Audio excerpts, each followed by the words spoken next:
L'une des plus belles villes du monde, en train de se vider.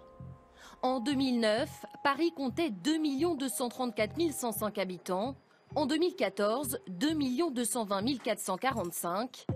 13 660 personnes de moins en 5 ans.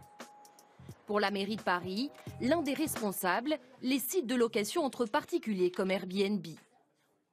En rouge, les appartements proposés par la plateforme qui envahissent la capitale.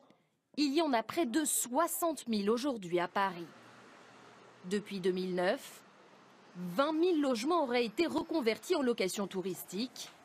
Cet homme propose sur Airbnb une dizaine d'appartements.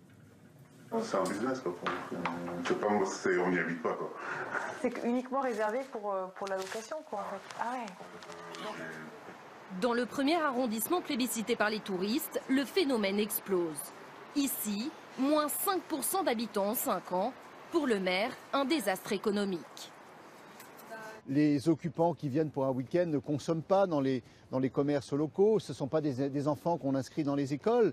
Donc c'est un phénomène négatif et il faut lutter contre la multiplication de ces locations de courte durée. Airbnb se défend en affirmant qu'il permet aux familles parisiennes d'arrondir leur fin de mois et ainsi de rester vives dans la ville lumière.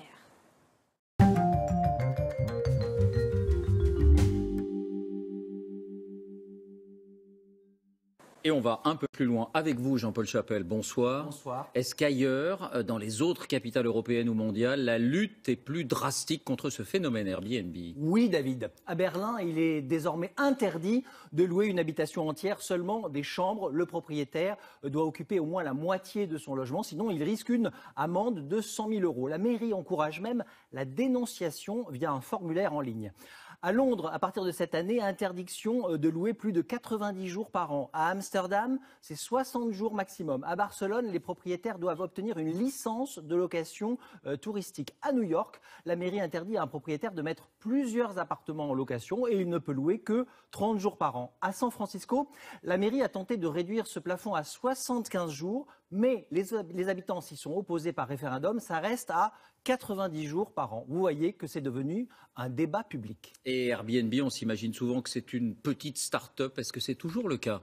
Pas du tout. Elle a de gros moyens. L'entreprise ne communique pas sur ses résultats. Elle n'est pas cotée, mais elle fait des bénéfices. Sa valeur est même estimée à 24 milliards d'euros. Vous imaginez, c'est 2 fois ce que vaut en bourse le groupe Accor, leader français de l'hôtellerie. Merci.